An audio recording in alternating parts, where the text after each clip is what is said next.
Sukses buat saya itu adalah bagaimana kita bisa memberikan kebahagiaan kepada orang lain.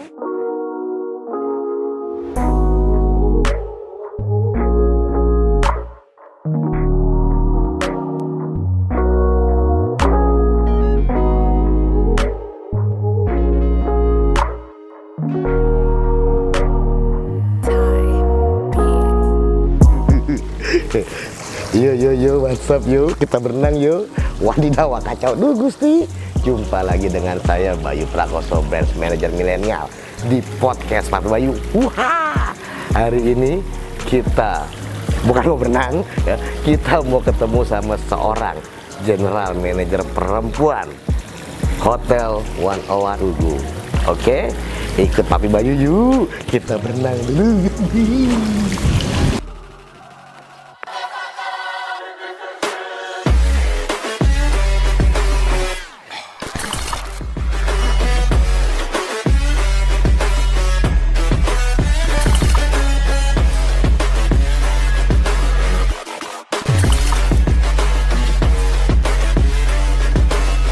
Kita Papi yuk. Weekend Triprastiwi.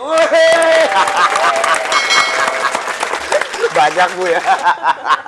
Asik. Supporternya Ibu banyak. Ribuan ya Mas ya. Ribuan. Selamat malam Ibu Wikan. Ya, malam juga Mas. Teman-teman podcast Papi Bayu, Ibu Wikan Tris Pratiwi ya Bu Tris ya. Pratiwi, ya. Ini adalah seorang General Manager The 101 Hotel Yogyakarta Tugu. Benar sekali. Betul ya Bu ya? Ya. Orang nomor satunya di sini. Nomor 1 hotel. Oke, Bu, alamatnya dulu Bu, monggo Bu. Boleh. Selamat malam semuanya. Ya, rekan-rekannya Mas Bayu, terima Iya, kasih untuk siap, datang siap. ke sini. Ya, The 101 Jakarta Tugu itu terletak di Jalan Marco Utomo 103. Kebetulan kita di lingkungan Tugu. Jadi buat orang Jogja pasti kenal dong, ya ikon kota Jogja ini adalah Tugu. Jadi kita 50 meter dari Tugu. Ya, Mas. Siap. Buat yang mau liburan ke Jogja juga langsung aja ke sini ya Bu ya. Ya. Di Traveloka segala macam pasti ada. Ada. Jadi kami adalah hotel bintang 4. Kebetulan kita banyak 150 kamar. Dan satu-satunya di hotel kami di kota Jogja ini yang mempunyai kamar semuanya mempunyai balkon. Oh, Jadi iya, 150 kamar ini semuanya mempunyai balkon dan menghadap ke view ke kota. Siap. Ada yang memilih yang ke Merapi View juga ada Merapi juga. View Ya, ada Merapi juga. View dengan catatan kondisi udara cerah. Ya, Siap. Kalau mendung nggak kelihatan Mas. Oke. Ya. Siap Ibu. Nah, sekarang kita masuk ke sosoknya Ibu Wikan ya Bu ya. Baik, ya. Nah Bu, kan nggak mungkin ujuk-ujuk jadi GM Bu. Ya kan Bu ya? Ya, benar. Perjalanan karirnya berapa lama Bu? Ya, perjalanan. Saya mulai masuk hotel itu tahun 1994. 94 sudah di hotel Bu? Sudah di hotel. Luar biasa. Saya baru lulus SD. Sudah. Saya baru mau tanya sudah lahir atau belum ya Mas Bayu ya, gitu ya. Siap. Sudah berusia gitu ya. Oke. Jadi sebetulnya masuk ke hotel ini sesuatu hal yang kalau mau dikatakan kecelakaan mungkin juga nggak kecelakaan atau enggak. Jadi begini ya, kebetulan saya studi saya bukan di bidang hotel. Oke. Kebetulan saya di kuliah di UGM di Fakultas Peternakan. Oke. Jadi waktu itu saya nggak tahu entah gimana, cuman saya itu senang bertemu dengan banyak tamu, temu dengan orang gitu. Jadi selama saya kuliah di Fakultas Peternakan, memang saya ngambil kursus berbagai macam, ada public relation, marketing, bahasa yang saya akan pelajarin. Nah, kemudian suatu saat saya memang punya keinginan, pengen jadi public relation pada waktu itu. Saya masih ingat sesosok yang cukup senior sekali public relation pada waktu itu adalah menurut saya itu buat saya adalah sesuatu yang menjadi pemacu. Raisita. Itu salah satu. Raisita adalah bintang film juga, tapi juga beliau adalah seorang public relation di salah satu hotel berbintang 5 pada waktu itu. Itu yang menyebabkan saya pengen jadi public relation. Itu yang saya mau tanya Bu, kan peternakan ya Bu ya? Benar. Peternakan kalau sekolahnya awalnya kan pasti IPA ya Bu ya? Benar. Saya kalau dulu IPA dan waktu zaman saya waktu itu ada jurusan fisika dan biologi. Saya masuk ke jurusan biologi. Biologi, oke. Ya istilahnya yang kok tahu-tahu Ibu punya cita-cita yang pengen keluar dari itu.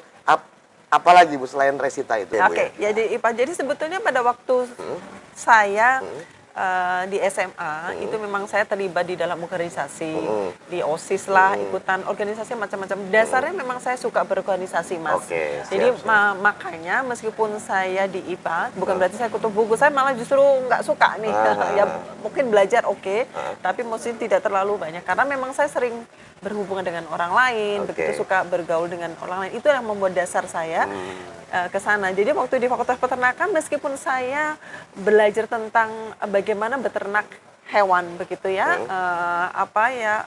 ternak sapi, kambing, ayam, tapi buat saya itu saya bertemu dengan petaninya, peternaknya yang saya bisa melakukan berkomunikasi dengan dia gitu ya. Jadi akan juga ada mata kuliah penyuluhan waktu di sana. Itu yang membuat saya menjadi lebih berani menyuluh ya begitu, memberikan penyuluhan kepada para petani, peternak yang ada pada waktu itu. Itu mulai senang begitu ya, berhubungan, berkomunikasi, berpidato.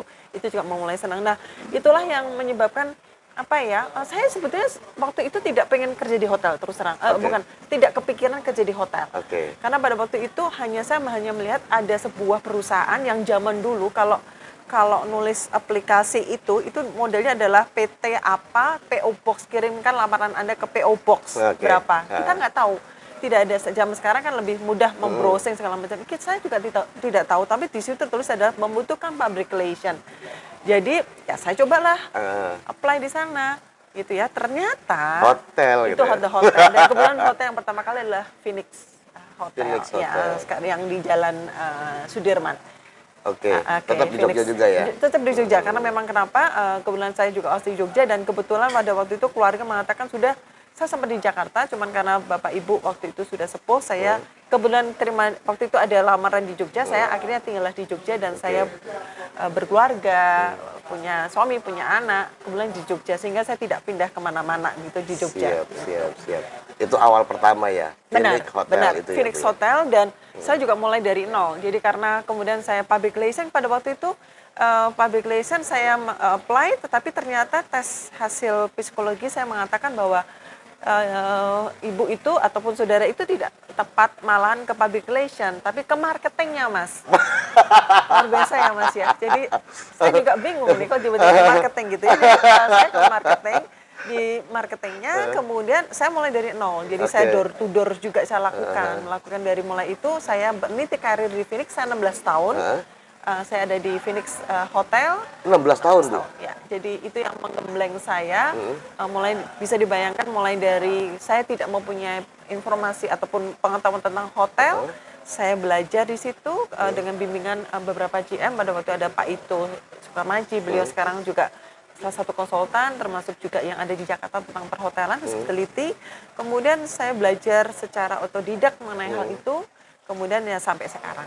Ya, jadi saya 16 tahun ada di Phoenix, kemudian sempat 3 tahun saya di Prime Plaza Jogja, kemudian saya mendapatkan mandat rezeki lagi, diberi kesempatan mau nggak untuk membuka hotel yang waktu itu namanya, saya juga nggak tahu di mana ya, karena saya waktu itu kan hotel ada di sebelah utara ya, saya nggak jarang ke daerah sini begitu. Tiba-tiba ada hotel baru ini di situ, saya juga baru tahu kalau ternyata ada hotel baru, mau nggak untuk istilahnya mengelola, untuk memimpin hotel. Jadi saya mulai dari nol. Hotel ini dibangun, saya sudah mulai masuk, mulai dari saya belum mempunyai karyawan, sampai saya sekarang sudah mempunyai karyawan 70 karyawan. Luar biasa. Masih nggak percaya, cuma sales yang bisa sampai puncak karir. Iya, kayaknya gitu ya. Karena mungkin kita kalau orang sales itu kan marketing itu pokoknya berani dulu kan ya, Mas ya. Siap. Bagaimana berani dulu, kita mengejar target yang ada, itu yang menjadi dasar yang akhirnya saya punya semangat, ya bisa, semuanya bisa. Iya, Ya. karena juga sales yang tahu semua, Bu. Dia berhubungan sama customer, dia juga berhubungan sama keuangan, berhubungan sama semua tim di semua bagian, akhirnya ya dia tahu semua. Ya. Makanya ya kayak Ibu, keren. Benar. Siap. Ya. Oke, Bu. Terus ini kan pandemi ya, Bu ya? Ya. Kita semua tahu lah, apalagi Jogja kota yang utamanya perekonomian itu ditopang sama pariwisata. Benar, ya. Ya, Bu ya? Ya. Semua kan, wah, geliangan lah, Bu. Di sini gimana? Ya, Kami bersyukur sekali Mas, memang pada saat kena pandemi itu secara penghasilan jelas drop ya, tetapi pada waktu itu kami sampai sekarang tidak tutup Mas. Jadi kami tetap bertahan buka karena yang pertama yang saya lakukan adalah ketika kita buka itu kita masih ada berhubungan dengan karyawan karena kami pun juga tidak melakukan merumahkan karyawan, tidak. Kami tetap mempertahankan karyawan, tetapi memang kami gilir pada waktu bulan April On sampai off ya? on off. Jadi ada berapa kali WFH begitu ya, kemudian gantian begitu. Nah, kemudian hotel ini kan berbeda dengan kantor. Kalau kantor yang lain, nah kalau hotel ini kalau kita tutup, kita punya 150 kamar. Hotel ini kan kamar itu harus dibersihkan setiap saat.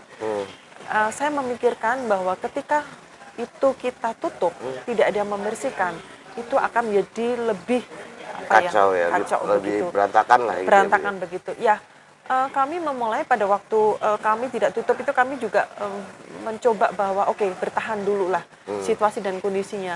Meskipun kami pernah yang semula biasanya rata-rata terus terang hotel kami ini 80% tingkat hunian kamar kami yang di Jogja ini termasuk yang tertinggi Mas.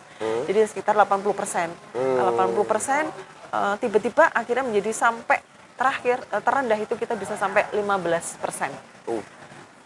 Jadi turunnya lumayan ya Bu ya. Luar biasa 15%. Kita hanya buka di lantai 1 yang lantai sebelah sini ya Mas ya, lantai 1. Tapi kita tetap berhubungan dengan tamu karyawan. Kebetulan waktu itu ada tamu kami yang menjadi long stay tempat kita, dia tidak berani kembali ke Jakarta karena Jakarta adalah jadi mereka waktu itu stay selama 3 bulan di tempat kami. Yang sudah terlanjur di sini ya, nggak bisa kemana-mana ya. Baru setelah PSBB berhenti baru dia kembali ke Jakarta. Nah, kami punya tamu-tamu itu Mas, jadi kami anggap mereka jadi seperti keluarga, bahkan sekarang kembali lagi ke tempat kita karena ya selama 3 bulan ya, ada yang 2 bulan sampai 3 bulan itu ya. Jadi ada yang 3 bulan tapi karena bosan, boleh ya Mbak saya pindah kamar atau enggak saya pengen keluar dulu deh, mungkin kepindah ke hotel yang lain karena bisa dibayangin kan bosannya. Kemudian balik lagi kami sambut, tapi akhirnya balik lagi, iya kayaknya enak di sini deh gitu ya. Jadi itu yang terjadi. Jadi luar biasa dampaknya, tetapi kami penuh semangat, kami tetap buka. Dalam hal ini kita mulai satu persatu kamar kita jual begitu, kita berikan yang istilahnya strategi kami pada waktu itu tamu kita kebanyakan adalah dari Jakarta, di mana Jakarta tidak mungkin, coba deh kita dengan strategi dengan staycation. Jadi kita tawarkan kepada tamu yang 2 minggu pertama memang itu adalah tamu-tamu yang dulu, yang maksudnya yang tidak bisa kembali. Tapi setelah 2 minggu kemudian tamu-tamu dari Jogja, karena kebetulan puji Tuhan kan, puji syukur bahwa Jogja ini termasuk tidak melakukan PSBB, sehingga masih mereka masyarakat masih bisa melakukan aktivitas. Mereka keluarga yang juga sudah mulai bosan, apalagi anak-anak juga tidak bisa sekolah begitu, ke tempat kami, tinggal di tempat kami meskipun cuma 2 hari, mereka stay tempat kami berikan pelayanan mereka supaya feel at home. Nah, dari situlah kemudian kami bisa menggrab ataupun menggarap masyarakat kota Jogja, kemudian masyarakat di sekitarnya dari Semarang, kemudian Jawa Tengah, yang lain itu juga tempat tinggal kita. Jadi kami bertahan dengan servis kita tetap kita pertahankan. Sempat memang harga kami turun Mas, cuman karena memang ya daya beli masyarakat pada waktu itu kan juga turun ya, kita juga turun, tapi tidak sampai separah ya waktu itu. Kita kemudian akhirnya naik demi naik dan akhirnya belum kembali ke normal sih, tapi sudah lebih baik dibandingkan dengan awal waktu tetap pandemi. Masih ada celah sebenarnya ya Bu ya. Sebenarnya apapun ada celah, lah ya. ada celah. Jadi waktu itu kami juga lakukan karena pada waktu pertama kan banyak orang yang tidak bisa keluar ke rumah, sehingga kita juga lakukan online, food online kita antar ke tempat tinggal. Makanannya di restoran juga seperti jalan itu. Kami ya? pada waktu itu jalan. Kita lakukan seperti itu. Jadi supaya tetap jalan begitu ya, meskipun ya cuman hanya nasi. Waktu itu kita namakan diantar saja, paket diantar saja, cuma misalkan 1 porsi pun kita antar, karena memang ini menjadi sesuatu hal pelayanan dan staf itu menjadi punya kegiatan.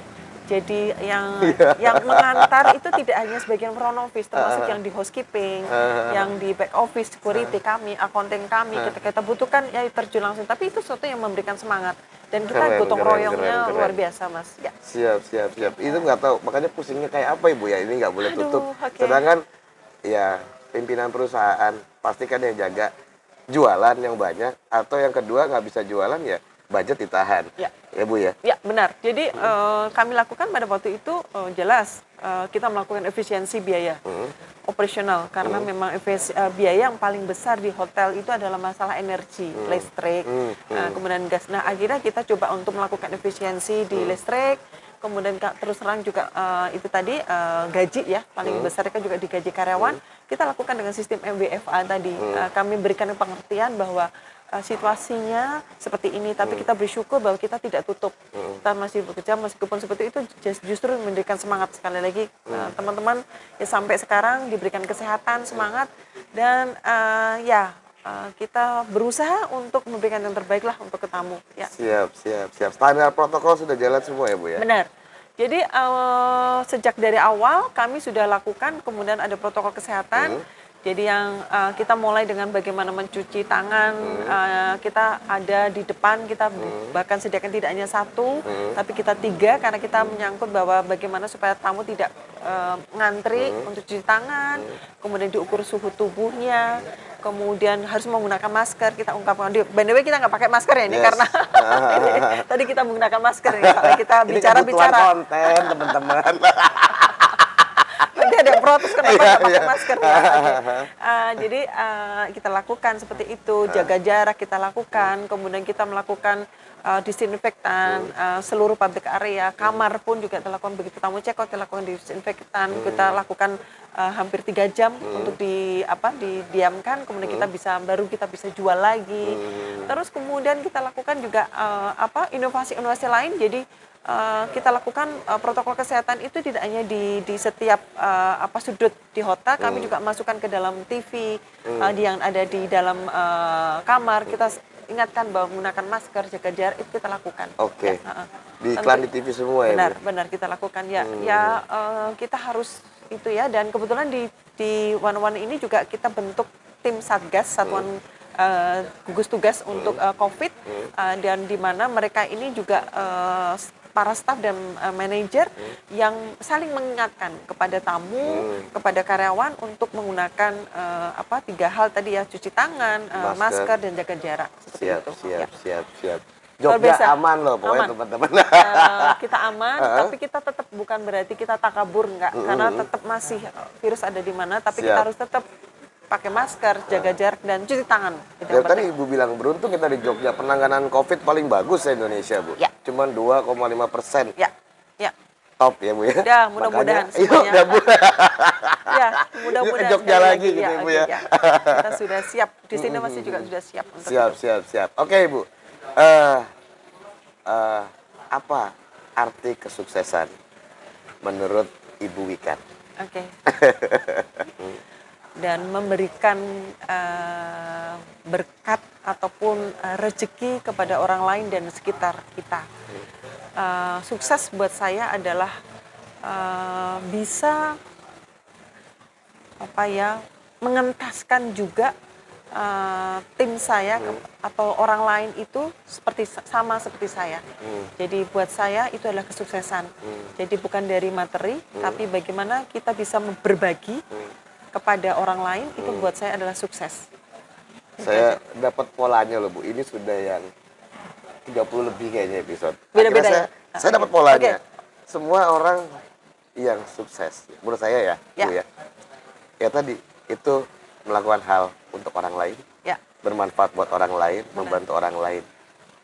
Sama Bu, semua polanya. Benar, karena memang ya sukses buat kita sendiri itu bukan sukses Mas. Ya, sukses itu adalah bagaimana kita itu bermanfaat buat orang lain. Siap. Oke Ibu, sekarang kita masuk ke apa hambatan atau kegagalan terbesar ya Bu ya, yang pernah Ibu alami selama berkarir berapa tahun ya? 94 sampai sekarang 2010 ya Bu? 26 tahun. 26 tahun ya di bisnis hotel. Ya. Kendala saya ya, oke. Kalau menurut saya bukan kegagalan menurut saya ya. Jadi oleh karena hotel ini kan memang harus mobile. Waktu yang yaitu ketika sebetulnya kenapa saya 16 tahun di Phoenix sebetulnya banyak sekali ada cerita sebetulnya Mas. Sebetulnya kalau saya mau karir apa lebih cepat pada waktu itu saya bisa lakukan yaitu dengan berpindah ke kota yang lain. Nah seperti itu dengan bukan loncat sih tapi tetap, ada kesempatan berpindah lain. Tetapi pada waktu itu memang saya tidak ambil. Ada keputusan cukup berat pada waktu itu yaitu ada karir dan keluarga dan beruntung saya disupport oleh suami saya dan waktu itu anak-anak dan keluarga begitu. Dia katakan nggak apa-apa kalau memang harus karir begitu saya akan dukung. Tetapi ketika begitu malah suami saya mengatakan akan support itu buat saya adalah itu luar biasa. Berarti kenapa saya harus pergi jauh-jauh? Kalau memang saya saya sudah berkeluarga di kota ini, tentunya saya harus juga berkarir di situ. Jadi kalau menurut saya kendala saya adalah saya tidak bisa move kemana-mana. Oke. Gitu. Tetapi ternyata ada jalannya lagi. Jadi kebetulan walaupun saya tidak bisa move kemana-mana, tetapi saya diberikan kesempatan untuk belajar. Saya kadang tetap bisa lakukan. Jadi pernah saya melakukan pada waktu ada di kota lain begitu. Saya jadi gabung di tim pre-openingnya. Sebulan saya ada di kota ini, saya sebulan di situ dan buat saya itu luar biasa. Jadi menurut saya ya mungkin bukan kegagalan, hambatan saya karena saya adalah di sini sehingga saya tidak di mana, tapi itu bukan menjadi hambatan saya dalam hal ini. Tapi malah Tuhan ngasih lebih ya Bu ya? Benar, itu Mas Bayu. Jadi saya katakan jadi kegagalan yang buat saya adalah menjadi pemacu dan bahwa saya tunjukkan bahwa di kota Jogja pun saya bisa berkarir dengan baik. Siap. Yang penting keluarga tetap nomor satu ya Bu? Ya. Luar biasa. Siap. Oke Bu, untuk sukses pasti ada harga yang harus dibayar ya Bu ya. Seberapa besar harga yang sudah Ibu bayar atau Ibu korbankan? Yang jelas waktu. Itu yang luar biasa karena di hotel itu 24 jam ya Mas ya. Aduh, 24 jam itu ya jadi akhirnya waktu dengan keluarga saya jadi terbatas. Tapi saya mensiasati bahwa ketika jadi contoh misalkan berangkat pagi ya saya kembali itu mungkin saya hampir berapa ya, separuhnya ada di separuh bahkan lebih ada di hotel. Tapi ya itu karena dukungan ya, sekarang dukungan segala macam. Kadang-kadang ketika saya tidak memungkinkan akhirnya keluarga ini ataupun anak saya ataupun nyusul kadang-kadang ke kantor meskipun saya bertemu seperti tadi ya kan seperti itu. Jadi akhirnya liburan di kantor ya Bu ya. Tapi ya enak. Kalau kantornya gini saya juga mau liburan terus. Ya itu makanya bersyukur kan Mas mengatakan itu jadi satu hal. Jadi itu yang luar biasa yang saya merasa saya kadang-kadang bersalah terus terang ketika akhirnya tiba-tiba anak saya sudah tidur begitu ya. Tapi saya makanya begitu tidur itu saya berusaha bangun pagi, saya tetap mendampingin mereka untuk persiapan sekolah gitu ya. Dan kebetulan kan kadang-kadang mereka itu ketika saya pulang gasik gitu dia bilang katakan kok sudah pulang ya. Aduh gitu ya. malah bingung ya Bu ya. Jadi karena memang mau nanya Bu, pernah protes nggak? Sempet pernah, tetapi karena mereka mengerti akhirnya yaitu dengan mereka saya ajak jadi dia mengerti nih. Ternyata ibu itu seperti ini ya, bekerjanya seperti itu dan apalagi kalau sudah ada event ya, kemudian ada sesuatu yang harus kita lakukan, jadi mereka tahu mengenai hal itu. Jadi ya, tapi pada saat kemudian terutama ketika anak-anak mau ujian begitu, saya coba untuk mengurangin tadi. Jadi saya berusaha untuk saya terlibat dalam hal proses belajar mereka. Jadi yang paling bayar adalah waktu. Waktu ya Bu ya. Itu. Siap. Nah Bu, Kan Ibu bilang 24 jam di hotel, hampir 24 jam ya Bu ya. Punya kegiatan lain nggak Bu selain kerja? Ada sih Mas. Kayak arisan gitu Bu kan? Kayak Ada. ibu-ibu sosialita yang lain kan arisan gitu. Kalau kebetulan kami punya perkumpulan dengan para GM. Ada yang serius, ya, ada organisasi yang serius. Ada yang Kemudian, gojek-gojekan. ya benar, ya ada gojek-gojekan benar. Kebetulan saya juga terlibat di serius itu ada Perhimpunan Hotel Restoran Indonesia, itu DIY. Saya juga sebagai pengurus di sana, sebagai wakil sekretaris. Kemudian ada asosiasi lain untuk general manager, saya juga sebagai pengurus. Tapi ada yang namanya tadi untuk apa ya? Jadi di grup itu kita malah tidak membicarakan masalah pekerjaan, tapi justru apa ya, gojekan gitu ya kalau saya senda guru, tapi itu yang membuat kita happy gitu. Dan kebetulan juga ada arisan, jadi tapi ada arisan juga arisannya juga nggak terlalu besar, jadi cuman hanya berkumpul. Jadi yang penting adalah berkumpul. Cuman karena pandemi ini kita break, saat ini kita break karena memang kita mengurangi mengenai itu, tapi tetap aja ada media sosial yang lain kan yang kita lakukan. Jadi itu yang saya lakukan, salah satunya itu tetap saya berkumpul dengan teman-teman. Terus yang kedua akhirnya kebetulan saya ada 2 hobi yang sebelumnya saya suka sketch Mas, sketch Wajah. bukan wajah, jadi apa, sketsa yang semuanya, apa ini tanaman ataupun saya coba itu saya lakukan. Kemudian sudah mulai bertanam kecil-kecilan itu pada waktu kemarin benar-benar pandemi kan, WFH kan lumayan ya Mas ya, saya sampai WFH itu mungkin separuh di itu. Tapi kalau saya WFH itu bukan berarti saya tidak ke kantor, tidak, tapi tetap saya ke kantor, saya memonitor, tapi setelah itu saya lakukan yang lain, yaitu adalah gardening ya. Kemudian jalan pagi menjadi lebih sehat gitu ya, jadi setiap pagi saya juga jalan pagi. Setiap pagi jalan ya Bu ya. Luar biasa. Tetap masih bisa aktivitas lain ya Bu ya? Ya haruslah. Harus kalau kayak gitu ya. Siap. Oke Bu, mimpi besar seorang Ibu Wikan Tris Pratiwi ke depan.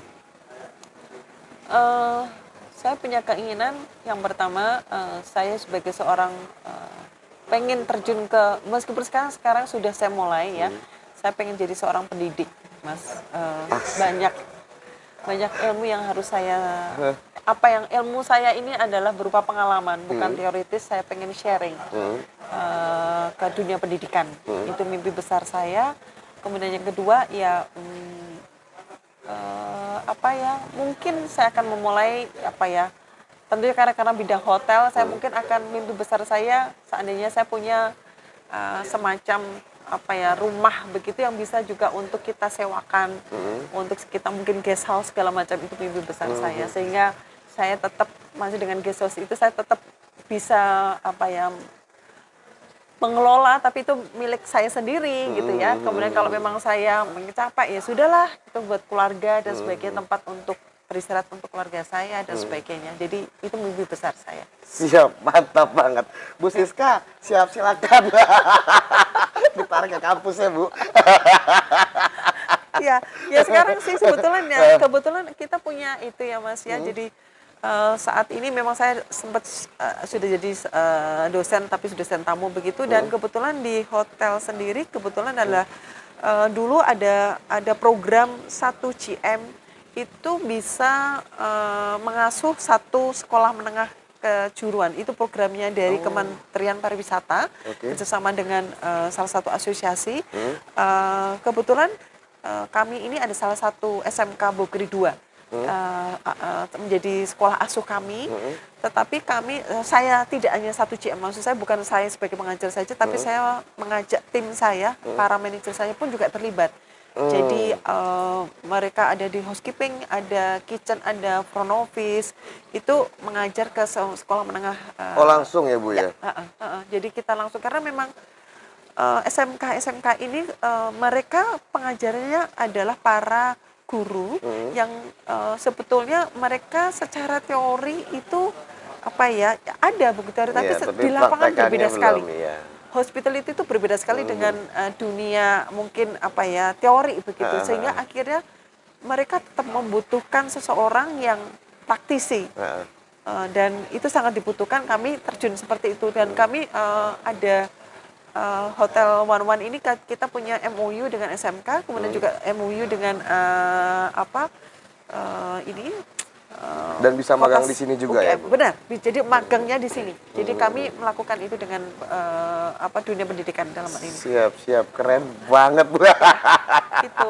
Oke, terakhir Ibu, pesan-pesan atau quotes buat teman-teman penonton podcast Papi Bayu.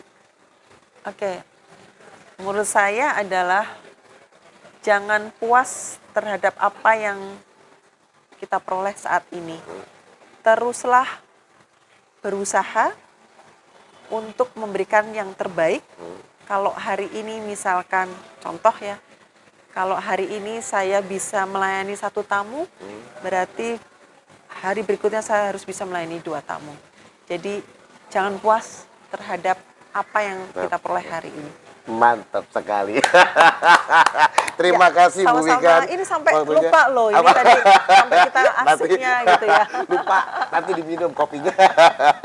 Oke, teman-teman penonton podcast Papi Bayu, kalau pengen lihat lagi mentor-mentor keren kayak Bu Wikan, ya seorang general manager hotel. Keren hotelnya, kalau dia jalanan top banget. Ya. Itu nanti silakan subscribe di sini, tekan tombol merah di sini, terus jangan lupa bunyiin loncengnya Ibu ya. Ya, Kenteng gitu ya Bu. Oke, jumpa lagi di video-video Papi Bayu berikutnya. Adios, salam olahraga. Terima kasih.